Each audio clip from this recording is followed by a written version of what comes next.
दुनिया में एक विज्ञान का मार्ग है और एक आध्यात्म। विज्ञान भी मानव को सुखी करना चाहता है और आध्यात्म भी मानव को सुखी करना चाहता है। आज दोनों बहुत तेजी से बढ़ रहे हैं। विज्ञान भी तेजी से बढ़ रहा है, आध्यात्म भी तेजी से बढ़ रहा है। इस जमाने में 7 समुद्र पार कहानी होती थी। आज विज्ञान 7 समुद्र को इतना छोटा कर दिया समुद्र को उसने कि हम लोगों के बच्चे मीटिंग करने जाते हैं तब और मीटिंग करके आ जाते हैं। बिजनेस हो जाती है 7 समुद्र। किसी जमाने में दादी माँ बच्चों को समुद्र पार की कहानियां सुनाती थी। आज कोई कहानी नहीं। किसी जमाने में हमारे बहनों की मुख की सुंदरता की तुलना चंद्रमा से की जाती है, चंद्रमुखी। आज विज्ञान ने मानव को चंद्रमा पर पहुंचा दिया। कोई बहन अपना मुख की तुलना चंद्रमा से नहीं कराएगी, क्योंकि चंद्रमा कोई सुंदरता की वस्तु नहीं, काले काले पत्थरों का ढेर है।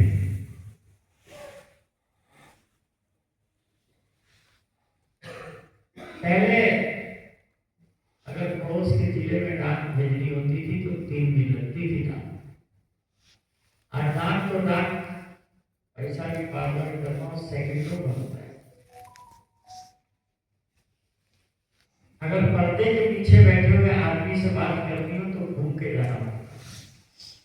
अब दुनिया के किसी कोने में बैठे हुए व्यक्ति से कॉन्फ्रेंस हम लोग तो कॉन्फ्रेंस करते हैं ऐसे जैसे सामने बैठे।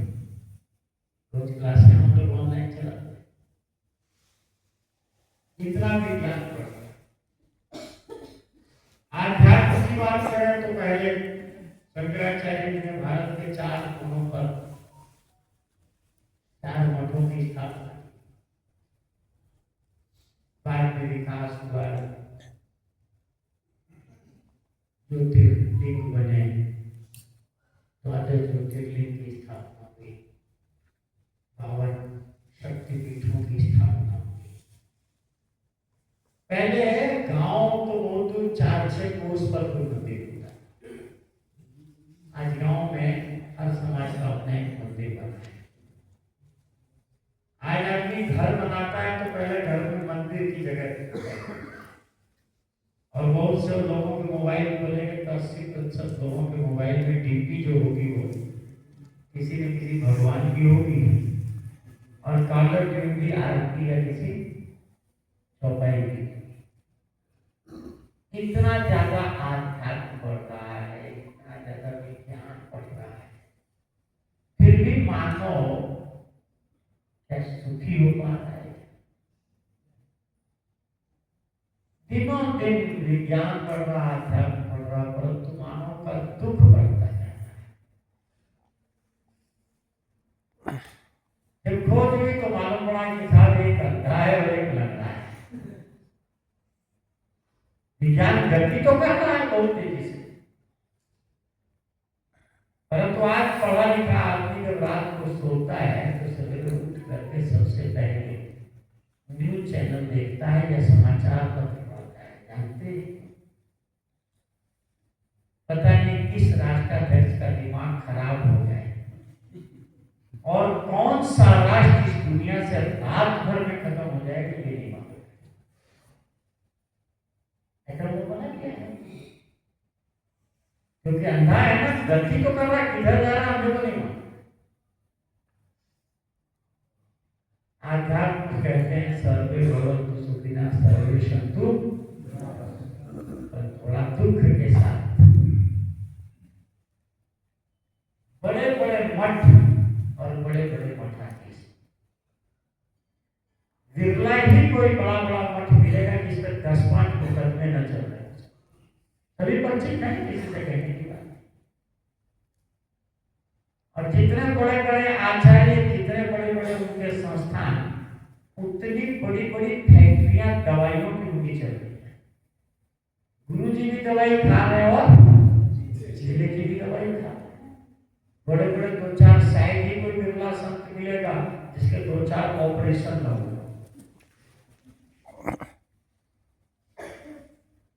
मैं इसलिए बात कह रहा हूँ मेरे साथियों कि दोनों सुखी करना चाहते हैं, पर तो दोनों बढ़ रहे हैं, फिर भी समाज में दुख बढ़ रहा है, क्योंकि एक अंधा है और एक है, दोनों अधूरे हैं। अगर ये दोनों पूर्ण हो जाए तो बात बन जाए। तो क्या तरीका भाई दोनों का पूर्ण करने का? क्या तरीका? योगी जी महाराज ने सोचा कि क्यों ना अंधे के कंधे पर लंगड़े को बिठाया जाए।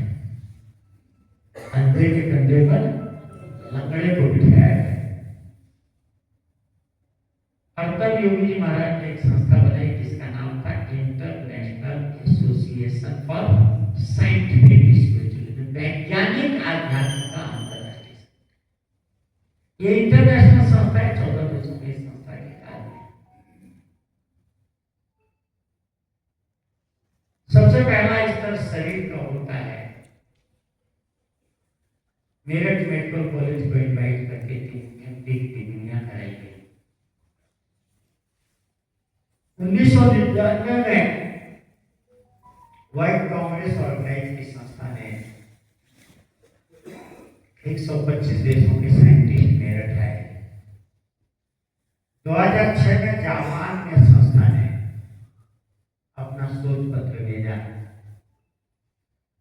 संस्था को तो 2006 का लाभ नहीं मिला, अतः सिद्धांत पहुंच गए और 2016 में जापानी डॉक्टर को कैंसर के लिए नोबेल पुरस्कार दिया।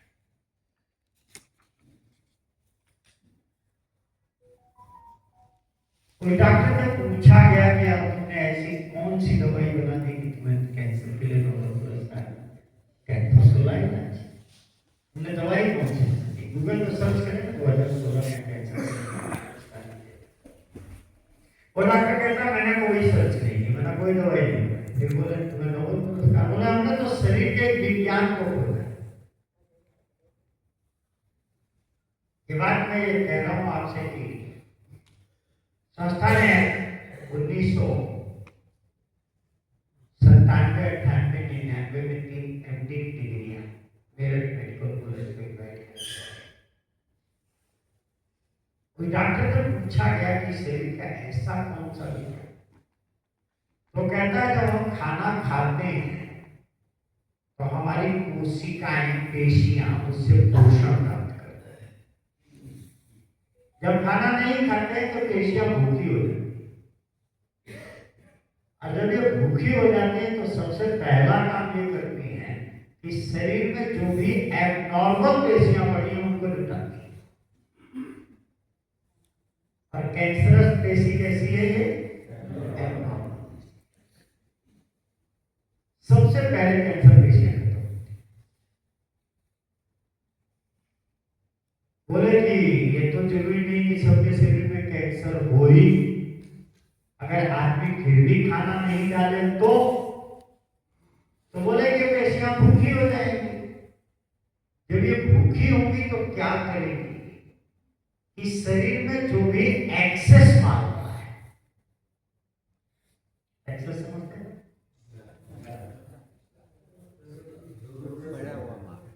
अभी एक्सेस माल कैसे पहचाने? तो आजकल मेडिकल साइंस में जो फुल बॉडी चेकअप का चला है, तो 80% लोगों के शरीर में डॉक्टर फैटी लीवर, नई बीमारी चली है, पहले नहीं थी फैटी लीवर, साल भर देखा 80% लोगों का फैटी लीवर है। यहाँ जितने बैठे हैं 50 से ऊपर वाले, प्रोस्टेटाइटिस, प्रोस्टेट इलाज में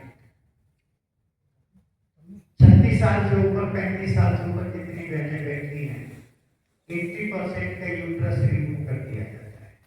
या तो बल्कि यूट्रस हो गया है, यूट्रस में फाइब्राइड्स हो गए हैं, गठाने हो गई, आजकल फुल बॉडी चेकअप में किसी के लीवर में सिस्ट आ रहा है, किसी के फेफड़े में फाइब्राइड्स आ रहे हैं, किसी की किडनी में सिस्ट आ रहे हैं, इनकी बायोप्सी भी नहीं हो सकती। तो सीधे इन पर कैंसर का इलाज हो गया। बड़ी मजे की बात है, डॉक्टर कहता है इसके लिए करना क्या है, बोले कुछ नहीं, डालना मत करो, ये सब एक्सेस मालूम करके है। उससे पूछा गया कि यार कितने घंटे ना है, तो बोला कि 12 से 14 घंटे। वहां बड़ा टेक्निकल शब्द लिखा गया, ऑटोफेजी मोड। बोले जब आप खाना नहीं डालते हैं तो ये कोशिकाएं हमारी ऑटोफेजी, बोले कि 12 से 14 घंटे खाना ना डाला जाए। उसके बाद ये तो बहुत आसान, हमारे बुजुर्गों ने कहा था, हमारे यहाँ बुजुर्गों ने कहा था, हमारे यहाँ ग्रंथ है कि बेटा सूर्यास्त से पहले खाना खा लो, बड़ी बड़ी तो नहीं। और बोले अगले दिन पूर्ण सूर्य को जल चढ़ाने कभी पानी पीना, उससे पहले पानी भी मत पीना।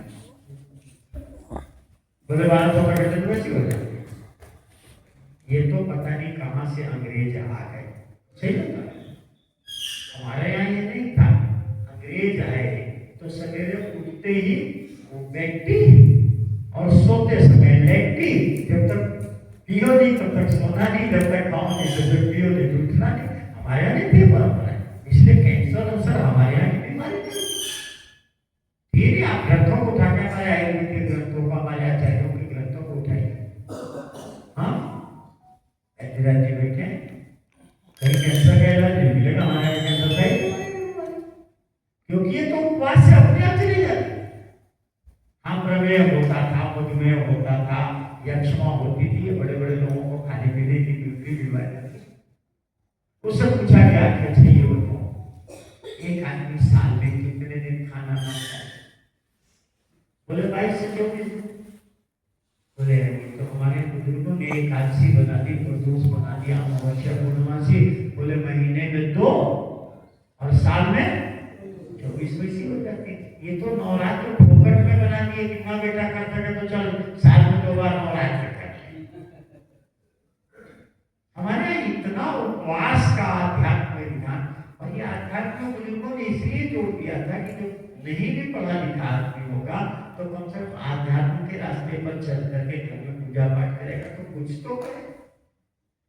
हमारे यहाँ कोई भी छोटा से छोटा अनुष्ठान, अगर एक घर में छोटा से छोटा भी अनुष्ठान ऐसा नहीं होता जिसमें खा करके का।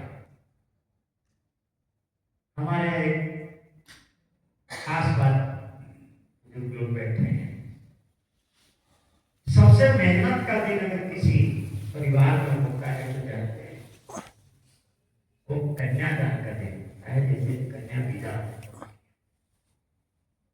माँ बाप के लिए इससे मेहनत का दिन तो होता है। क्या ईमानदारी से बताना खाके कन्यादान होता है क्या?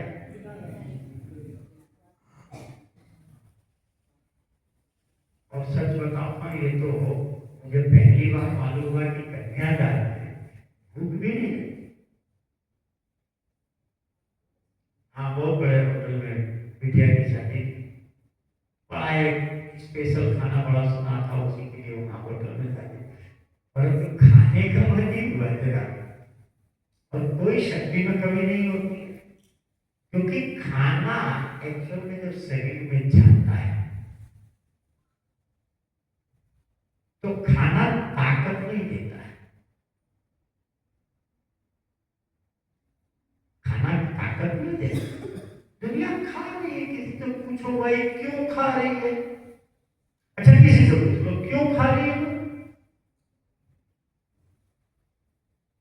सवेरे उठे, तैयार हुए, ऑफिस जाना है, जाना है तो भूख है कि नहीं, जाना है तो वालों पर 1 बज गया, लंच का टाइम हो गया, लंच का टाइम हो गया तो लंच निपटा, तब तक समोसा जलेबी आ गया। कैसा? बोले बड़े साहब की आज बर्थडे थी, उन्होंने बंटवाया था, अब आ गया तो रात को घर आए भूख तो नहीं थी, परंतु खाने का टाइम हो गया, घरवाली ने खाना लगा दिया तो बात यही करनी पड़ जाए। होता ये है कि लोग खाते खाते अगर एक रोटी बच जाए तो किसी की घरवाली फेंकती नहीं, कहते कहाँ ये कुत्ते को डालूंगी, कहाँ फेंकने जाऊंगी, इससे अच्छा है कि वो भी खा लेता है। पता नहीं आपके राजस्थान में नहीं जानता, आप तो यूपी में वो कुत्ते की रोटी भी खाते। बात यही तक निपटे तब भी हमारे पास तो रोज कैंपों में चर्चा होती है, रोज लोग पूछते हैं डॉक्टर साहब अगर खाना ज्यादा खा लिया हो तो क्या खाएंगे, खाना पच जाए। खाना पचाने के लिए भी कुछ खाना चाहता है। ये तो छोटी बात है कि दूध ज्यादा पी लिया तो क्या खाएंगे, दूध पच जाए, आम ज्यादा खा लिया तो क्या खाएंगे, आम पच जाए, ये अलग। तो खाना खाकर मैंने शास्त्रों को उठाया ये खाना करता है। तो छांदोग्योपनिषद में बड़ी सुंदर विचार है। आचार्य कहता है अन्नम अशितम त्रेधा, जो खाना खाया जाता है ये तीन काम करता है। यो उत्तम तत्वना, इसके उत्तम भाग से मन बनता है, जैसा खाए अन्न वैसा बने मन। बोले यो मध्यमस्त तत्वांश, इसके मध्य भाग से मांस। अगर बच्चे को सही नहीं खाना मिला तो उसकी सही ग्रोथ नहीं। विज्ञान में कहता है starch, protein, fat, minerals, vitamin से बॉडी बिल्डिंग। रामायण में प्रभु श्री राम तारा को समझा रहे हैं। तारा बिकल देखी रघुराया, ज्ञान हर लीनी माया। बोले तारा तो जिसके लिए रो रही है, क्षिति जल पावक गगन समीरा, पंच रचित ये अधम शरीरा। शरीर की रचना भोजन से हुई है, निर्माण भोजन से। याद रखिएगा, जो चीज जिससे बनती है मरम्मत भी उसी से होती है। एक कपड़ा सूत से बना है तो मरम्मत भी सूत से। तो भोजन निर्माण करता है और मरम्मत करता है। पर एक खास बात मेरे साथियों, दुनिया में कोई ऐसी चीज नहीं है, कोई भी दुनिया में ऐसी चीज नहीं है जिससे बनती है उसी से चलती है। ये माइक मेटल से बना, बस 2-4 मिनट, ये माइक मेटल से बना है, चल बिजली से। ये पंखे मेटल से बने, चलते बिजली से। बाहर गाड़ियां खड़ी मेटल से बनी, चलती हैं। बस यही करती, बस यही करती। हम समझ नहीं ये भोजन पचने में एनर्जी कंज्यूम करता है, एनर्जी देता है। अगर एनर्जी देता तो 2 अवस्थाओं में, या तो खाते ही ताकत देता है या पचने के बाद। अगर खाना खाते ही ताकत देता, दुनिया का हर पहलवान खाना खाते तो कुश्ती लड़ने जाता, हर महिला खाना खा करके खाना बनाती। पूछा जाए कि सब मेहमान आए हैं, खाना खा करके बनाओ कि बना के खाओ? खाना खा के खाना नहीं बने। हमारे यूपी का कोई पहलवान खा करके कुश्ती नहीं लड़ने जाता, आपके राजस्थान का जाता तो बताइए। खाना खाते ही ताकत, तो खाना पचने के बाद देता। अगर खाना पचने के बाद देता तो 4 घंटे आमाशय में घोल तैयार होता, इसके बाद रस, फिर रक्त, 5-6 घंटा लगता। जो बाबू 8 बजे नाश्ता करके ऑफिस गया, 8-6 सौ 1 और 2 बजे ताकत आनी चाहिए। किसी ऑफिस में जाके देखो 1 बजे क्या हुआ, सारा ऑफिस बंद हो गया, खाना हो गया। 2 बजे खाना लिया, लंच, रात को 8 बजे ताकत आनी चाहिए, सो 8 को डाइनिंग टेबल फिर बैठो, फिर खाना करता है। ये निर्माण खाते ही शक्ति ज्ञान पचने के बाद विज्ञान के अनुसार भी जब हम खाना खाते हैं तो 15 से 20 मिनट बाद स्टमक एक्टिवेट होता है। और जब स्टमक एक्टिवेट होता है तो 60% ब्लड सर्कुलेशन स्टमक की तरफ हो जाता है, 40% से पूरी बॉडी में काम। इसीलिए खाने के बाद आंखों में नींद और हाथ पैरों में थकान महसूस होती है। खाना शक्ति देता नहीं है, ये निर्माण करता है। ये खाना पचने में एनर्जी कंज्यूम करता है। इसलिए हमारे यहाँ कन्यादान किया जाता है तो खा करके नहीं होता है। बेटा जिस दिन मेहनत करना हो धोखे से खाना खा मत लेना, खा मत लेना।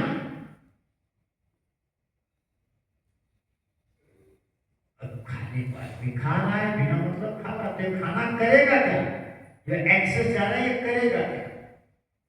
तो हमने फिर शास्त्र को उठाया तो छांदोग्योपनिषद में छोटी ऋचा फिर भी कह के मैं विराम दूं।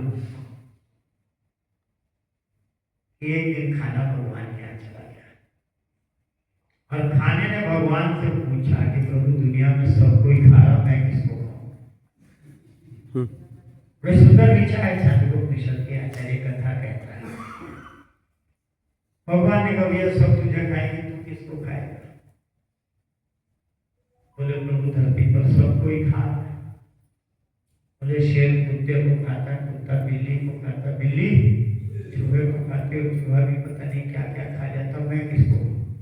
भगवान ने कहा ये बात ठीक है तेरी, अगर ऐसी बात है तो धरती पर जा और आज से जो तुझे ज्यादा खाए तू उसको खाना। छांदोग्योपनिषद की ऋचा ऐसा अद्यते अतिच भूतानि तस्मात् तदनुमुच्यते, ये आदमियों के द्वारा खाया जाता और ये आदमियों को खा डालता है, इसलिए इसका नाम है ये खा। खाने को मना नहीं है, खाने के लिए मुंह बनाए, खाने से शरीर का निर्माण होता है, खाने से मरम्मत होती है। खाना बहुत आवश्यक है, इसीलिए खाने को ब्रह्म की संज्ञा दी गई है। अन्न ही पूर्ण ब्रह्म, ब्रह्म की संज्ञा दी गई। बंदे तो भ्रांति है समाज में, जिसके कारण बीमारियां बढ़ रही हैं। इस बीमारी की भ्रांतियों को, जो भोजन के प्रति भ्रांति नहीं है, इस भ्रांति के निवारण के लिए ये जन जागृति उपवास पद यात्रा हर साल हम लोग निकालते हैं। समाज में जागृति हो तो एक है, यहाँ एक से एक बीमारियों में, यहाँ कोई नहीं कि ऐसा बीमारी वाला नहीं था, एक से एक बीमारियों वाले रहे जो पद यात्राएं कर रहे हैं। अगर आदमी कहते कि और 6 दिन भूखा रह जाए शादी में, अगर आदमी प्रतिदिन और उपवास कम से कम 14 घंटे भी उपवास करे, इसको ब्रेक करे तो प्रकृति दिन में जैसा प्रकृति ने, हमारे बुजुर्ग कहते थे दिन में कच्चा और रात को। ये राजस्थान वालों ने कच्चे का मतलब दाल भात रोटी सब्जी बाटी कर दिया और पक्के का मतलब पूरी पराठा कर दिया। जबकि कच्चे का मतलब था जैसा प्रकृति दे और पक्के का मतलब था जैसा पत्नी दे। बोले दिन में प्रकृति का दिया हुआ और रात को। सच बताता हूँ साथियों, मेरी रोटी चल जाए और साल में 2 नवरात्र उपवास तो कुछ कचरा इकट्ठा हुआ, जैसे होली दिवाली घर की सफाई करते हैं, कुछ कचरा इकट्ठा हुआ अपने आप खत्म हो जाएगा।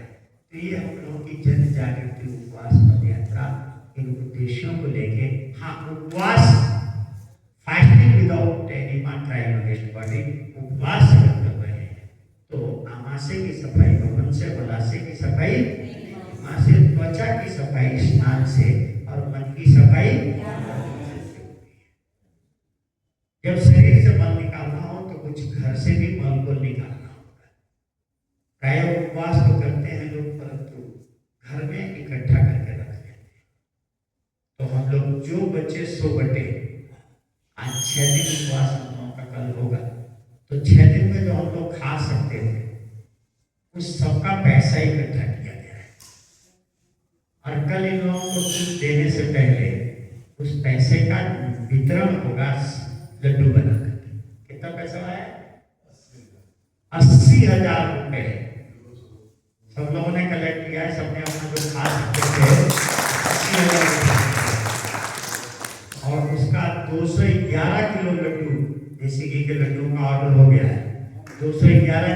लोग बन रहे हैं, और कल पहले पुष्कर जी में उसका वितरण होगा, और फिर हम लोग, कारण ये कि जो उपवास किया फल टूटा, अगर निकालना है तो घर से माल नहीं निकालेंगे, जो बच्चा निकले तो उपवास में ये प्राय क्रांति है लोगों की।